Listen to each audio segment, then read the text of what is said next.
Коневодство в Алекминском районе выходит на новый уровень. С каждым годом к нему обращаются все больше, и здесь речь идет не только о выгоде. В республике Саха лошадь всегда была в почете. Для работы на полях теперь используют тракторы и прочую современную технику. И сельчане вспомнили об одной древней традиции – скачки. Наш корреспондент с подробностями.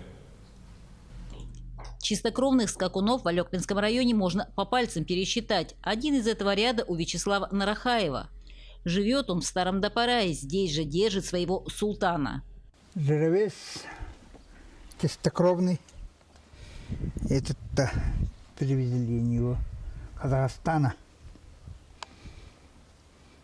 Немгинцы привезли. Оттуда я и взял это. Тонкие ноги, легкий силуэт. Такой конь не пригоден ни для чего, кроме бега, но и внимания требует особого и времени.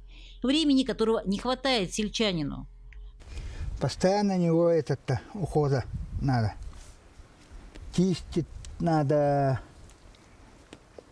шагает день 20 минут или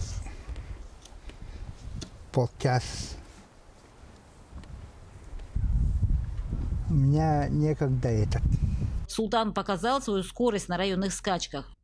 2 раза этот-то 2400 бегали. И здесь Алекминский. Первое место.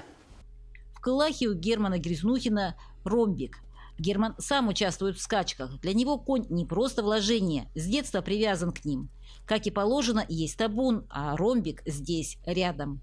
А у вас на скачках кто именно жокеем? Ну, я сам, старик сам. Зам гонял. А какие качества нужны, чтобы быть жокеем? Ну, терпение надо, самое главное. И я его маленько жалел, это, лошади жалел, не пусти, хорошо. Ну, это, ну, когда стареешь, уже жалеешь лошадь. Все бы хорошо, только невыгодное дело выходит, сетует хозяева. В такого коня надо вкладывать и силы, и средства, а вот выхода нет. Берешь приз, он тут же и ушел, а до следующих скачек времени много. Алекминские скакуны показали себя в республике. Но кроме вкуса победы, хозяева ждут, может, придет время, когда это дело станет хотя бы неубыточным. Елена Фаст, Максим Копылов, Алекминск.